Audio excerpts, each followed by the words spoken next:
ये book read किया, what Congress and Gandhi have done to the untouchable. अभी आपको जो आज़ादी के आंदोलन के बारे में मैं यहाँ पर जो जानकारी देने वाला हूँ, सबसे पहले आप अगर देखेंगे इंडिया में, आप अगर देखेंगे, मैं मेरी बात को रखने से पहले आपको एक महत्वपूर्ण कोटेशन के माध्यम से ये बात मैं आपके दिमाग में डालना चाहूँगा। जो साउथ अफ्रीका का एक लीडर जिनका नाम जोमो है, उन्होंने उनके लोगों को जागरूक करने के लिए एक कोटेशन उन्होंने बताया उनके लोगों को। उन्होंने वो क्या कहा, उन्होंने ये बताया, जब वहाँ भी बाहर से लोग आए और वहाँ उनके कंट्री को उन्होंने गुलाम बनाया, तो वो सेंटेंस क्या था, उन्होंने ये कहा, when the missionaries arrived into Africa, जब मिशनरी लोग बाहर से अफ्रीका में आए, when the missionaries arrived into Africa they had Bible with them, उनके पास केवल बाइबल था। वी हैड आवर लैंड, हमारे पास हमारा जमीन था। They taught us how to pray with the close eyes, उन्होंने, जो मिशनरी लोग आए थे, उन्होंने प्रार्थना कैसे की जाती है उसके बारे में हमें पढ़ाया, बताया। They taught us how to pray with the closed eyes. When we open our eyes, जब हमने हमारी आंखें ओपन की तो हमने क्या पाया? When we open our eyes, they had our land and we had their Bible. जो मूल निवासी लोग थे, उन्होंने, जो मिशनरी लोग थे, उनका बाइबल उनके पास आया, मिशनरी लोगों का बाइबल उनके पास आया, और जो लैंड, जो मूल निवासी लोग थे, उनका लैंड पर उनका कब्जा हो गया, जो बाहर से लोग आए थे। सेम थिंग इंडिया में 2000-3000 साल पहले ब्राह्मणों ने, ब्राह्मण बाहर से आने के बाद, यहाँ पर कब्जा करने के बाद जो हालत निर्माण हुई, वो हालात, उस हालात का और वो सिस्टम उन्होंने डेवलप किया, वो सिस्टम से आज हम लोग परेशान हैं। जो जाति व्यवस्था, वर्ण व्यवस्था, क्रमिक असमानता, ये ब्राह्मणों ने निर्माण की। और ये व्यवस्था क्या है? ये व्यवस्था आप लोगों को समझना होगा, क्योंकि ये व्यवस्था समझे बिना आपको हमारे महापुरुषों का मिशन, उनका आंदोलन, मिशन और उनका आंदोलन समझ में आने वाला नहीं है। व्यवस्था क्या है? व्यवस्था समझने के लिए आप लोगों को एक मैं उदाहरण देना चाहूँगा। मैं तमिलनाडु में एक अधिकारी के पास गया,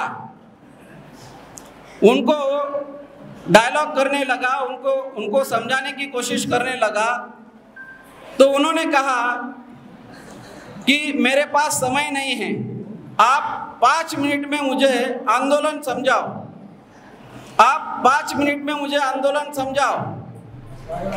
तो मैंने उनको पूछा कि आपका,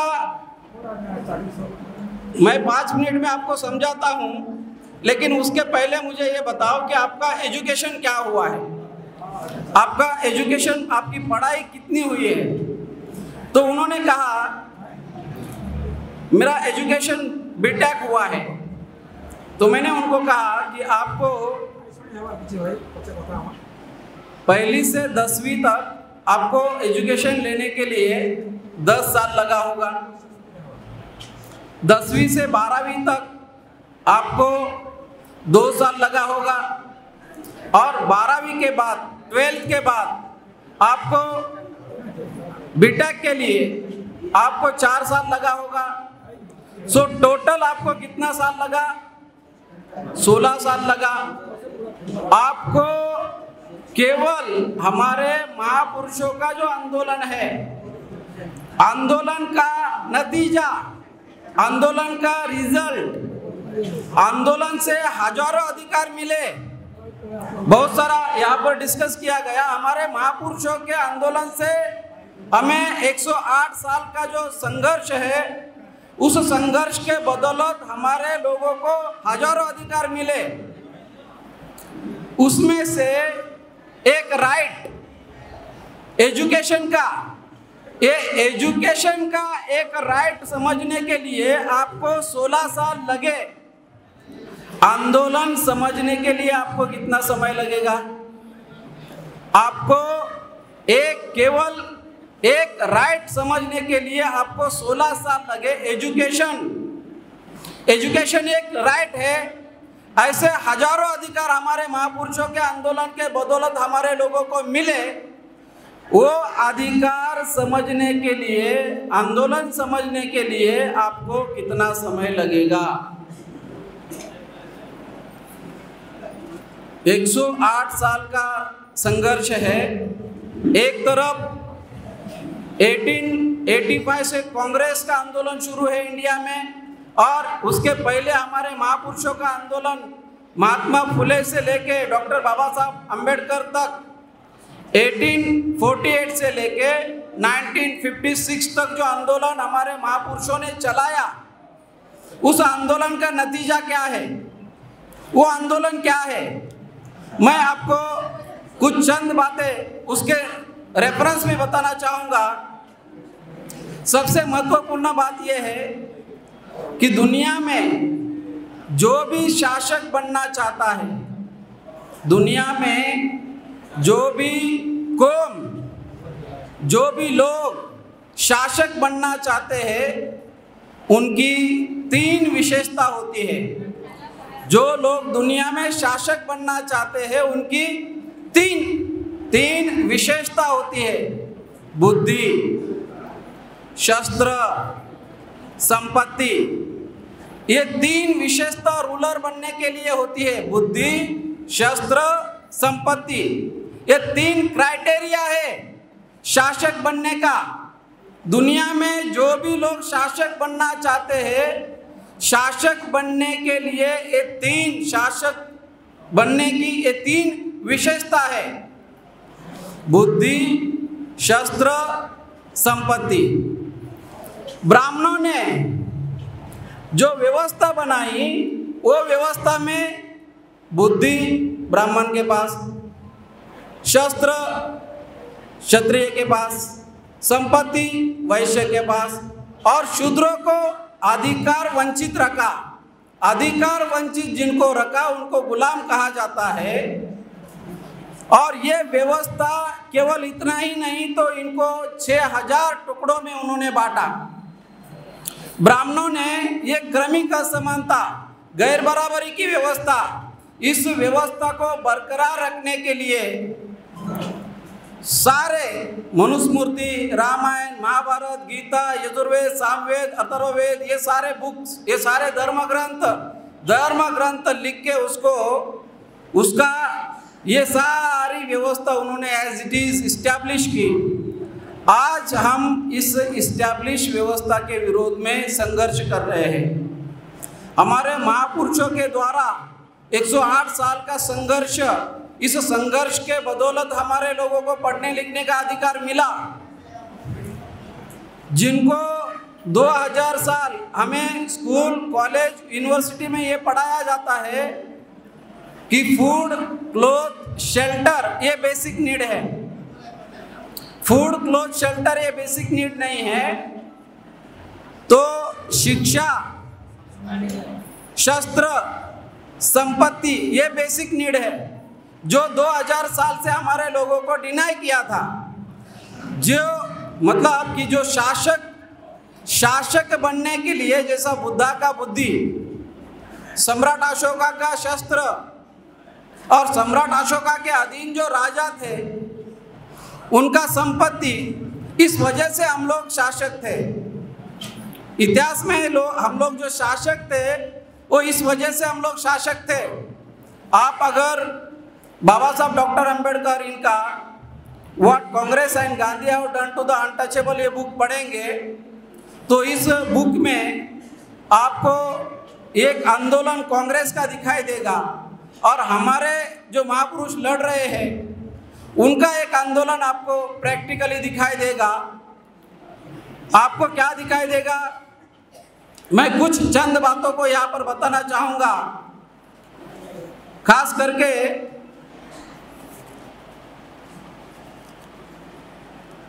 करके जो हमारे महापुरुषों ने जो आंदोलन चलाया, आप अगर ये जो चमचा एज का प्रीफेस अगर केवल देखेंगे तो आपको समझ में आएगा बाबा साहब डॉक्टर अंबेडकर और हमारे महापुरुषों का जो आंदोलन है उसका इस एक प्रीफेस में कितना ब्रीफ, मैं आपको यहाँ पर ब्रीफ में बताना चाहूँगा। बाबा साहब ने, ये कांशीराम साहब ने यहाँ पर लिखा, as the victim of the Brahmanical culture for centuries the Shudras and the Atishudra now known as the backward caste SC ST OBC were passing through the dark age. Around 1848, Jyotirao Phule initiated revolt against the Brahminical culture. 1848 से महात्मा फुले ने ये Brahminical culture के against में आंदोलन शुरू किया। From the beginning of 20th century, 20वीं सदी के शुरुआती दौर में इंडिया में क्या हुआ, मैं इस पॉइंट को आपके दिमाग में डालना चाहता हूं इसलिए बता रहा हूं। 20th सेंचुरी के शुरुआती दौर में क्या हुआ, इंडिया में ब्रिटिश लोग होने के वजह से, ब्रिटिश लोग 200 साल से रूल कर रहे थे इंडिया में, 200 ईयर्स ब्रिटिशों का रूल था। ब्रिटिश लोग इंडिया में होने के वजह से जो शूद्र है, जो अनटचेबल है, जो आदिवासी लोग हैं, 20वीं सदी में उनको ब्राह्मणों की व्यवस्था के विरोध में आंदोलन करने का मौका मिला। 20वीं सदी में मतलब 1901 से लेके 2000 तक ये 20वीं सदी है। 1901 से लेके 2000 तक ये 20वीं सदी है। तो 20वीं सदी के शुरुआती दौर में जो लोग शूद्र, जो अनटचेबल है, उनको ब्राह्मणों की व्यवस्था के विरोध में आंदोलन करने का मौका क्यों मिला? क्योंकि ब्रिटिश लोगों का रूल था। 2000 साल मनुस्मृति का रूल था, 2-3 हजार साल मनुस्मृति का रूल था, मनुस्मृति का प्रभाव था। मनुस्मृति के प्रभाव में हमारे लोगों को आंदोलन करने का मौका नहीं मिला, संघर्ष करने का मौका नहीं मिला, लड़ाई करने का मौका नहीं मिला। जो भी मतलब जो 20वीं सदी में जो मौका मिला उससे क्या हुआ, the depressed classes all over India started revolting against the Brahminical culture around 1920. They were lucky to have the leadership of Dr. B.R. Ambedkar. यहाँ पर ऐसा लिखा गया है कि 1920 के दरमियान जो डिप्रेस क्लासेस है उनको बाबा साहब के जैसा एबल लीडरशिप मिला और ये संघर्ष एकदम गहरा हुआ। डिप्रेस क्लासेस का जो रिवोल्ट है, जो आंदोलन है, वो एकदम बाबा साहब के लीडरशिप के वजह से। यहाँ एक पॉइंट मैं यहाँ पर बताना चाहूँगा। Up to 1930 the struggle of depress classes was largely ignore by Gandhi. जो डिप्रेस क्लास का स्ट्रगल था वो गांधी और कांग्रेस के द्वारा इग्नोर किया गया। During the round table conference of 1930, 31, 32, when it could not be ignored, Gandhi and his Congress fought tooth and nail to deny them their due. तो गांधी एंड कांग्रेस ने जो हमारे लोगों के हक और अधिकार थे उसके लिए पूरी जान की बाजी लगाकर ये आंदोलन को रोकने की कोशिश की। fought tooth and nail to deny their due, हमारे हक और अधिकार को, हमारे लोगों को हक और अधिकार ना मिले, इसके लिए उन्होंने पूरी तरह से उन्होंने फाइट की, कांग्रेस एंड गांधी ने। लेकिन but on 17th August 1932 when the communal award was announced, Gandhi was shocked to see that the able leadership of Dr. Ambedkar could secure for them both the right and recognition and right। इस book में कांशीराम साहब ये बोलना चाहते हैं कि हमारे लोगों को जो अधिकार, हक और अधिकार मिले और उसका नतीजा आप लोगों को क्या है, ये नतीजा बताने के लिए मैं आपको ये बताना चाहता था। ये बुक का आज़ादी का आंदोलन जिन लोगों ने आज़ादी का आंदोलन शुरू किया, ये होने के बाद ये हमारे लोगों को राइट्स मिलने का जो प्रक्रिया शुरू हुआ इंडिया में, इसके बाद जो इंडिया में नॉन ब्राह्मण मूवमेंट, इंडिया में ओबीसी के द्वारा जो शूद्र लोग हैं, जो आप अगर देखेंगे महात्मा फुले का आंदोलन, शाहू महाराज का आंदोलन, पेरियार रामास्वामी का आंदोलन, नारायण गुरु का आंदोलन, पूरे भारत भर में जो आंदोलन शुरू थे वो आंदोलन हमारे लोगों के द्वारा नॉन ब्राह्मण मूवमेंट था, डिप्रेस क्लास मूवमेंट था, और ये आंदोलन हमारा सेल्फ रिस्पेक्ट मूवमेंट था। और इस आंदोलन का बाबा साहब डॉक्टर अंबेडकर उन्होंने 1945 में what Congress and Gandhi have done to the untouchable, क्योंकि आज़ादी का आंदोलन जो आज़ादी का आंदोलन चला रही थी कांग्रेस, 1885 से शुरू हुआ कांग्रेस, 1885 से 1917 तक कांग्रेस ने पांच ब्रिटिश के जो प्रेसिडेंट है, ब्रिटिश लोग हैं, उनको एज अ प्रेसिडेंट डिक्लेयर किया कांग्रेस ने। और उस दरमियान कांग्रेस के लोग, हमारे लोगों को, कांग्रेस के लोग बुक लिख के बता रहे थे, इंग्लिश में बुक लिखकर बता रहे थे कांग्रेस के लोग, ब्राह्मण लोग, खास करके ब्राह्मण लोग बुक लिखकर क्या बता रहे थे ब्रिटिश लोगों को। आपको बुक का नाम बताता हूँ, Arctic home in the Veda, Bal Gangadhar Tilak का book, Arctic home in the Veda. Arctic home in the Veda में बाल गंगाधर तिलक बोल रहे थे, we Brahmin we are not Indian, we are from Arctic, ये जमीन हमारी नहीं है, हम विदेशी है, हम भी आपके जैसे आक्रांता है। Arctic home in the Veda, Bal Gangadhar तिलक, जिसको हमारे लोग बोलते हैं, जो स्कूल में पढ़ाया जाता है, बाल गंगाधर तिलक का सेंटेंस, क्या सेंटेंस पढ़ाया जाता है, तेली तंबोली कुनबटों को, ये सेंटेंस बताया नहीं जाता, तेली तंबोली कुनबटों को संसद में जाकर क्या हाल चलाना है। उनका सेंटेंस क्या बताया जाता है, उनका जो सेंटेंस है वो क्या बताया जाता है कि स्वराज्य मेरा जन्म सिद्ध हक है और हम लेके रहेंगे। लेकिन ये सेंटेंस नहीं बताया जाता कि तेली तंबोली कुनबटों को संसद में जाकर क्या हल चलाना है, एक। और सेम टाइम में ब्रिटिश लोगों को वो बोल रहे हैं, ब्रिटिश लोगों को क्या बोल रहे हैं, ब्रिटिश लोगों को बोल रहे हैं लिखकर, Arctic home in the Veda, ये बुक लिखकर वो क्या बोल रहे हैं, we Brahmin we are not Indian. Kedarnath Pandey नाम का ब्राह्मण, उन्होंने बुक लिखा ओल्गा टू गंगा। हम लोग कैसे आए, ओल्गा टू गंगा आए इंडिया में, ओल्गा से रशिया का रिवर ओल्गा से गंगा आए। उन्होंने ब्रिटिश लोगों को बताया हम लोग भी विदेशी है, we are not Indian. Volga to Ganga Kedarnath Pandey नाम का ब्राह्मण, उन्होंने लिखा discovery of India, Pandit Jawaharlal Nehru का बुक उन्होंने लिखा, वी ब्राह्मण, लेटर टू इंदिरा गांधी को लिखा उन्होंने, हम ब्राह्मण लोग, हम भारत के निवासी नहीं हैं, हम बाहर से आए हुए लोग हैं। डिस्कवरी ऑफ इंडिया, इंडिया को डिस्कवर किया हम लोगों ने, बाहर से आए।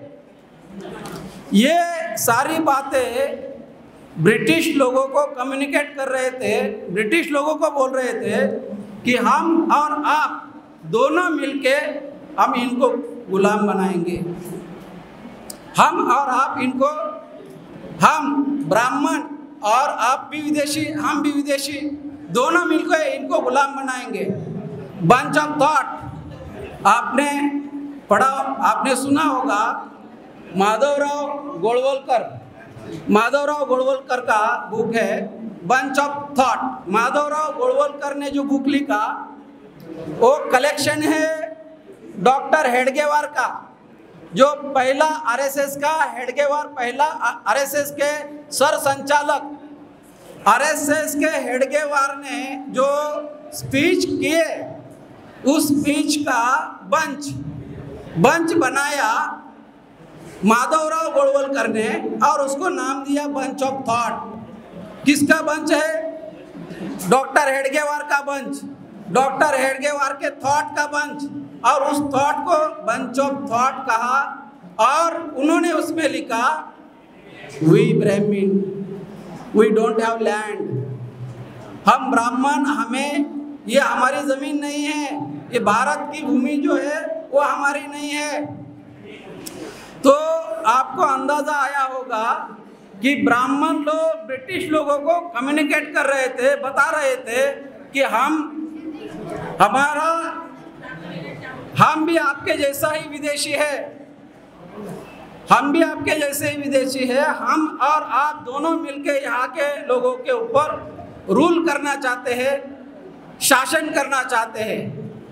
आपको ये सारी बातें आपको इसलिए बता रहे हैं कि ब्राह्मण ने जो व्यवस्था, जिस व्यवस्था के विरोध में हम लोग आंदोलन करना चाहते हैं और जिस व्यवस्था के विरोध में जिस कांग्रेस ने, गांधी ने, नेहरू ने और ब्राह्मणों ने जिन लोगों को 1942 से लेके 1947 के दरमियान जो आंदोलन छेड़ा, जो आंदोलन पुकारा, वो आंदोलन क्या था?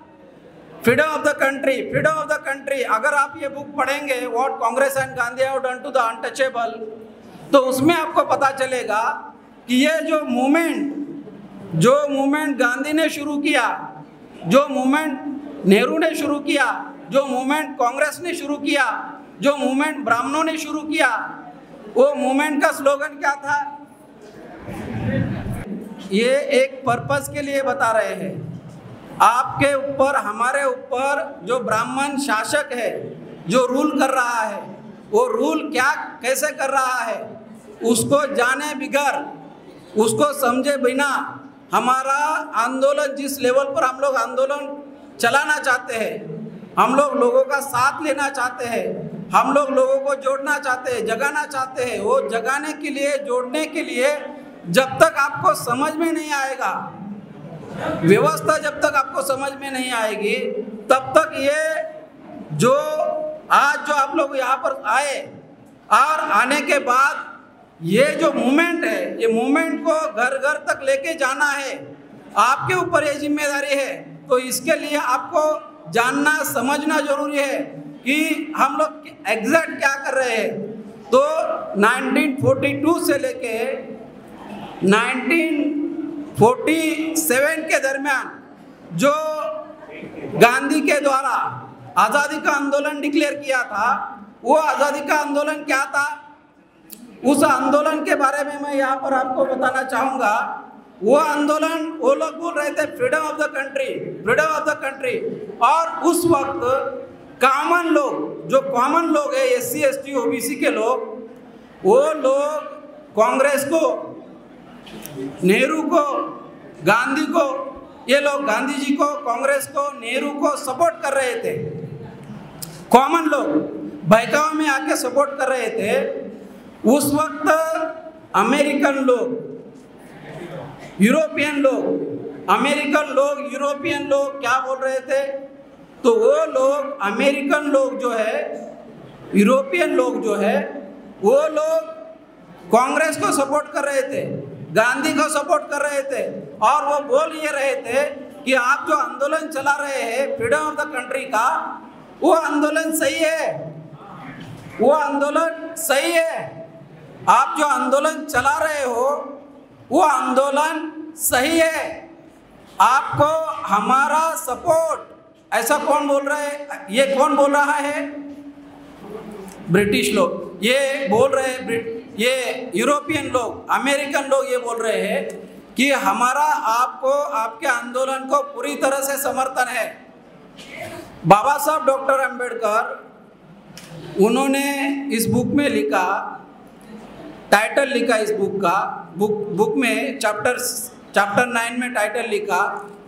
चैप्टर 9 में टाइटल क्या लिखा? Let not the tyranny of freedom to enslave. जिन लोगों को आप आज़ादी देना चाहते हैं, ब्रिटिश लोगों को लिखा, जिन लोगों को आप आज़ादी देना चाहते हैं, जिन लोगों को आप मुक्त करना चाहते हैं, let not the tyranny of freedom to enslave, आप इनको आज़ादी मत दो। जो लोग हमें गुलाम बनाने वाले हैं, और उसमें बाबा साहब डॉक्टर अंबेडकर ने, उन्होंने, बाबा साहब ने यूरोपियन लोगों को, अमेरिकन लोगों को सवाल किया, जो गांधी, कांग्रेस, नेहरू, इन लोगों को समर्थन कर रहे थे, सपोर्ट कर रहे थे। बाबा साहब डॉक्टर अंबेडकर ने सवाल क्या किया? बाबा साहब ने सवाल किया, अगर आप लोग ये मान रहे हैं कि ये लोग जो गांधी, नेहरू, ये लोग आंदोलन जो लड़ रहे हैं, ये आंदोलन कौन सा आंदोलन लड़ रहे हैं? आप इनको पूछो कौन सा आंदोलन वो लड़ रहे हैं। बाबा साहब ने क्वेश्चन किया, whether they are fighting for freedom of the country और whether they are fighting for freedom of the people of the country. दो आंदोलन है, एक है freedom of the country and एक है freedom of the people of the country. हमारे महापुरुषों का जो आंदोलन है वो freedom of the people of the country का आंदोलन है। ब्राह्मण जो आंदोलन चला रहे थे वो आंदोलन क्या था? Freedom of the country, freedom of the country, freedom of the country. ये लोग क्या बोल रहे थे? Freedom of the country. और हम क्या चाहते थे? Freedom of the people of the country. आपको अंदाज़ा आया होगा कि ये जो कांग्रेस के द्वारा, गांधी के द्वारा, आइन ब्राह्मणों के द्वारा जो आंदोलन चला, उस आंदोलन का नतीजा हमारे सामने है।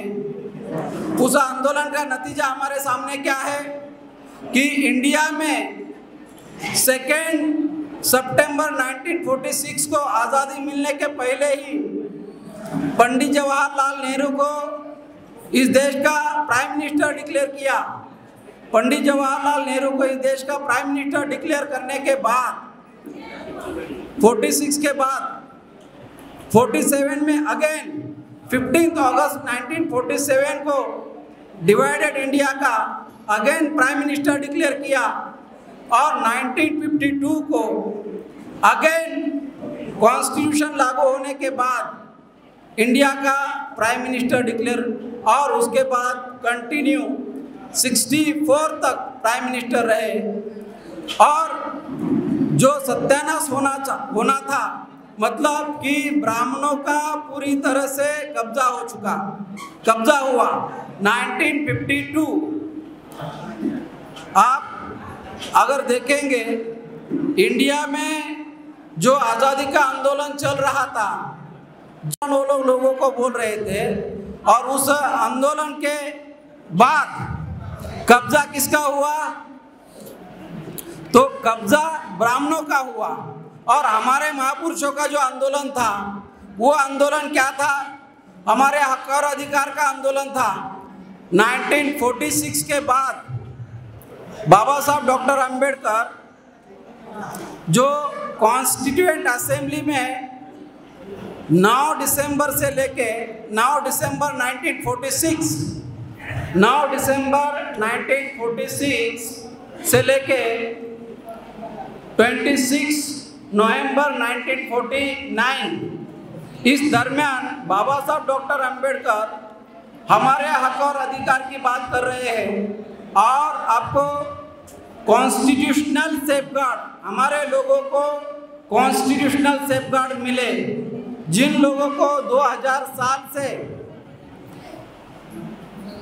बुद्धि, शस्त्र, संपत्ति, जिन लोगों को 2000 साल से अधिकार वंचित किया था, 1946 के दरमियान बाबा साहब डॉक्टर अंबेडकर कॉन्स्टिट्यूएंट असेंबली में जाने के बाद और संविधान लिखने की जो प्रक्रिया हुई इंडिया में, संविधान लिखने की प्रक्रिया 2 साल 11 महीने 18 दिन चली और उस दरमियान जो कॉन्स्टिट्यूशन बना, इंडिया में इंडिया को डेमोक्रेसी मिली।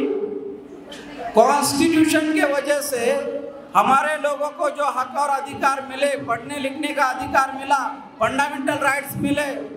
फंडामेंटल राइट्स मिलने के बाद आज हमारे लिए, हमारे सामने समस्या क्या है? फंडामेंटल राइट जो मिले वो 2 साल 11 महीने 18 दिन की मेहनत, ये 108 साल का जो संघर्ष है, ये संघर्ष के बदौलत हमारे महापुरुषों के द्वारा जो संघर्ष हुआ और संघर्ष का नतीजा क्या हुआ, तो हमारे लोगों को अधिकार मिले। मगर जो जुडिशरी, मीडिया, पार्लियामेंट, एडमिनिस्ट्रेशन, इसके ऊपर ब्राह्मणों का पूरी तरह से कब्जा हो चुका, पूरी तरह से ब्राह्मणों का कब्जा हुआ।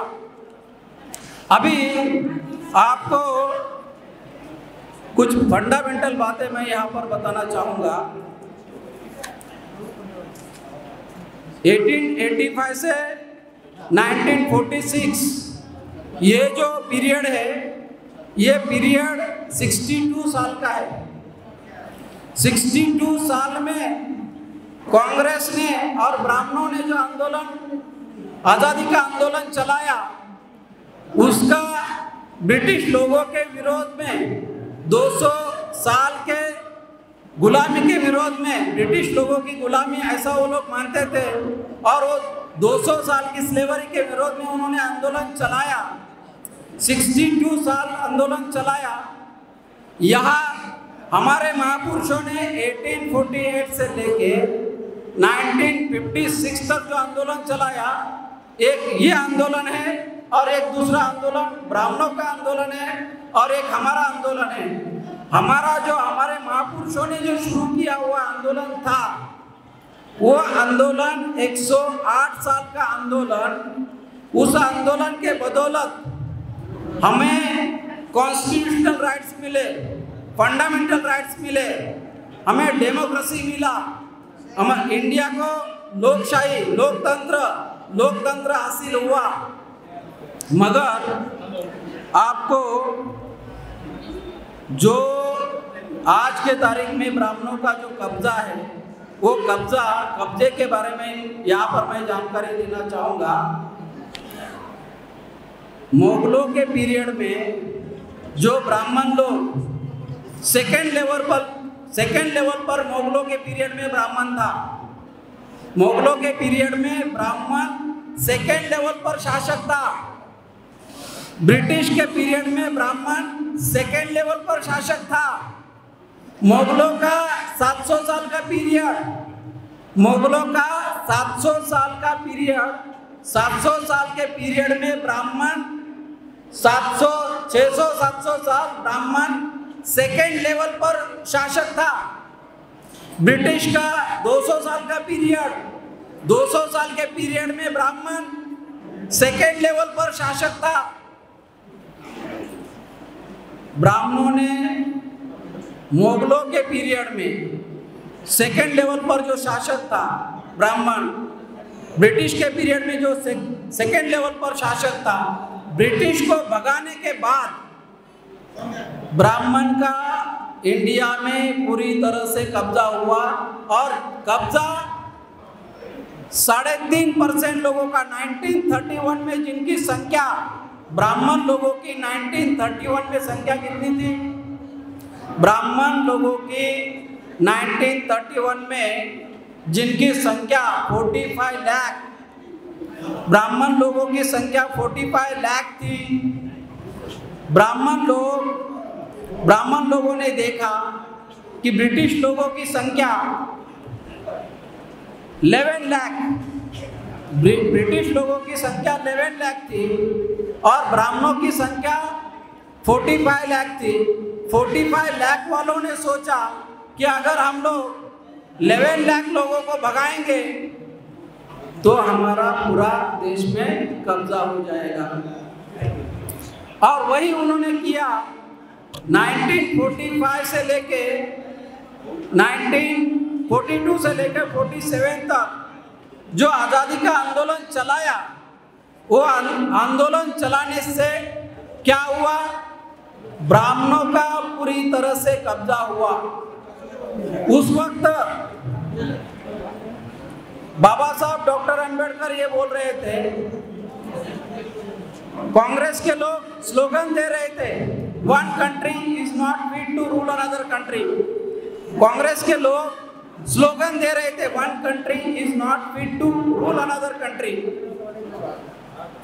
उस वक्त बाबा साहब ये बोल रहे थे कि अगर आप ऐसा मान रहे हैं one country is not fit to rule another country, तो आप ये भी एक्सेप्ट करो कि one class is not fit to rule another class. One class कौन है? ब्राह्मण, क्षत्रिय, वैश्य। One class is not fit to rule another class.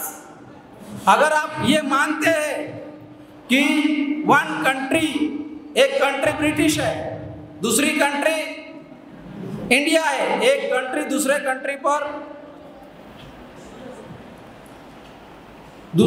पर रूल नहीं कर सकती। अगर आप ऐसा मानते हैं एक country, one country is not fit to rule another country, तो one country is not fit to rule another country, ऐसा अगर आप मानते हैं तो आप ये भी मानो कि one class is not fit to rule another class. आपको इंडिया में क्या दिखाई देता है? जो आज़ादी का आंदोलन चला, उस आंदोलन का नतीजा क्या समझ में आता है हमें? कि आज के तारीख में जुडिशरी, मीडिया, पार्लियामेंट, एडमिनिस्ट्रेशन, इसके ऊपर सारे व्यवस्था पर ब्राह्मणों का कब्जा आज की तारीख में, टोटल सारे व्यवस्था पर ब्राह्मणों का कब्जा। 79.2% ब्राह्मण क्लास 1 ऑफिसर, 79.5% ब्राह्मण क्लास 2 ऑफिसर। ये सारा नतीजा हमारे सामने है और हमारे सामने हमारे महापुरुषों का मिशन, हमारे महापुरुषों का आंदोलन तबाह बर्बाद किया। दलाल ने मान के 1956 के बाद 1952 को बाबा साहब का जो आंदोलन था, बाबा साहब को 52 में हरवाया, 54 में हरवाया, 56 में मरवाया एंड 56 के बाद बाबा साहब के आंदोलन को बर्बाद किया, तहस-नहस कर दिया। उस मूवमेंट के वजह से, जिस मूवमेंट से हमें हक और अधिकार मिले, डेमोक्रेसी मिली, हमें फंडामेंटल राइट्स मिले, उस मूवमेंट को ब्राह्मणों ने तबाह बर्बाद किया।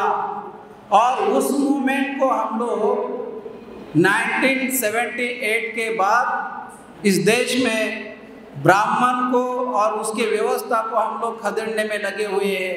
पूरे भारत भर में इस व्यवस्था के विरोध में हम लोग SC, ST, OBC माइनॉरिटी के लोगों को जागरूक करने में लगे हुए हैं, जोड़ने में लगे हुए हैं।